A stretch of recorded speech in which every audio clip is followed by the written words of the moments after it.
আসসালামু আলাইকুম।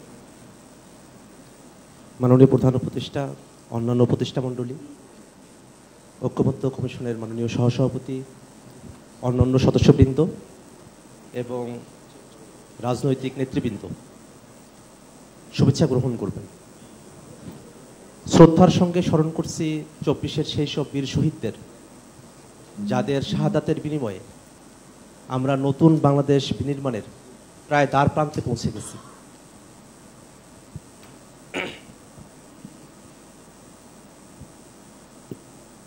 আমরা দীর্ঘ সময় ধরে ঐক্যমত্য কমিশনে আলোচনা করেছি এক নতুন বাংলাদেশ বিনির্মাণের প্রত্যাশা নিয়ে, যেখানে ক্ষমতা কেন্দ্রীভূত না হয়ে বিকেন্দ্রীকরণ হবে, রাষ্ট্র কাঠামোতে পরিবর্তন আসবে, জবাবদিহিতা নিশ্চিত হবে।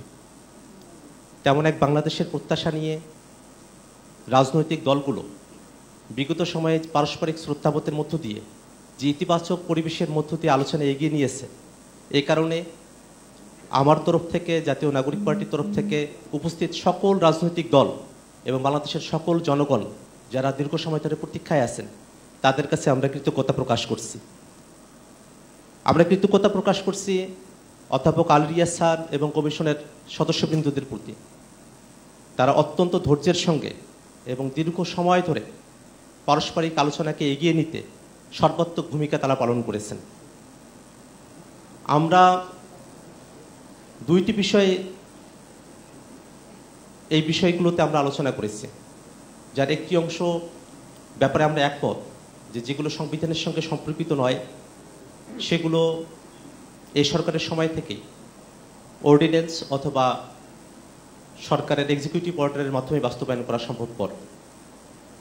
কিন্তু রাষ্ট্র কাঠামোর এমন অনেকগুলো বিষয় নিয়ে যেগুলো সংবিধানের সঙ্গে ওতপ্রোতভাবে জড়িত, আমরা কথা বলেছি, তাতে সংবিধানের মৌলিক অনেকগুলো জায়গাতেই বড় ধরনের পরিবর্তন আসবে। এত বড় ধরনের পরিবর্তন যে শুধুমাত্র সংশোধনের মধ্য দিয়েই সেগুলোকে টেকসই করা সম্ভবপর কিনা, সে আশঙ্কার জায়গাটি আমাদের মাঝে বিদ্যমান রয়েছে।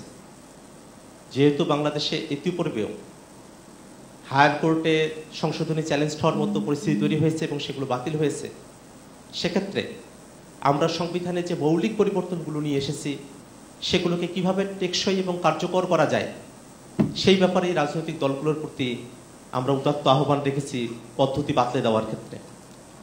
জাতীয় নাগরিক পার্টি এনসিপি মনে করে এটি গণপরিষদ নির্বাচনের মধ্য দিয়ে নতুন সংবিধানে নতুনভাবে লিখিত ধারা, উপধারা এবং অনুচ্ছেদের মধ্য দিয়েই আমরা যে সংশোধনীগুলোর ব্যাপারে একমত হয়েছি, সংস্কার প্রস্তাবনাগুলোর ব্যাপারে একমত হয়েছি, সেগুলোকে টেকসইভাবে বাস্তবায়ন করা সম্ভবপর। সেক্ষেত্রে অবশ্যই রাজনৈতিক দলগুলোর মধ্যে একটা ঐক্যমতের জায়গা আমাদেরকে পৌঁছাতে হবে।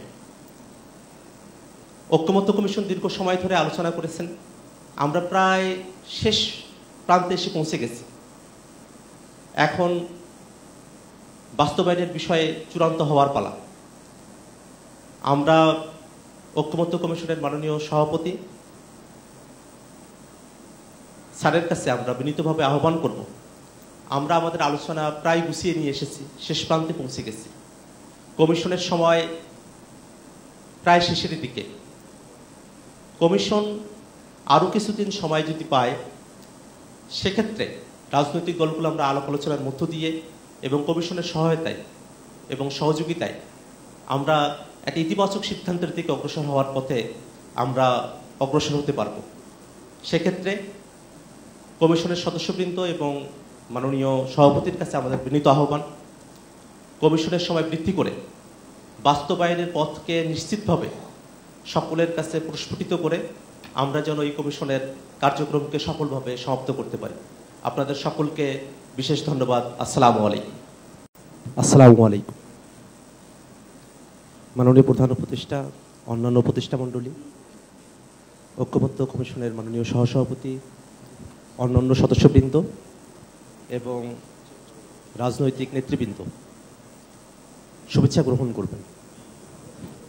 শ্রদ্ধার সঙ্গে স্মরণ করছি 24-এর সেই সব বীর শহীদদের, যাদের শাহাদাতের বিনিময়ে আমরা নতুন বাংলাদেশ বিনির্মাণের প্রায় দ্বার প্রান্তে পৌঁছে গেছি।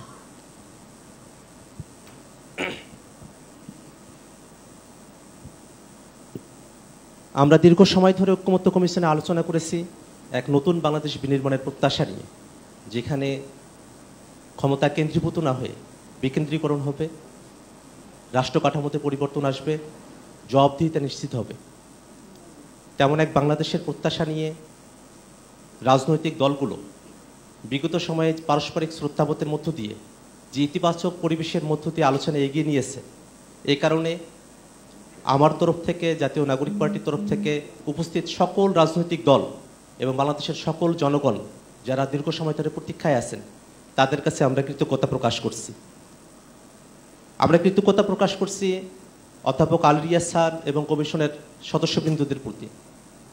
তারা অত্যন্ত ধৈর্যের সঙ্গে এবং দীর্ঘ সময় ধরে পারস্পরিক আলোচনাকে এগিয়ে নিতে সর্বাত্মক ভূমিকা তারা পালন করেছেন।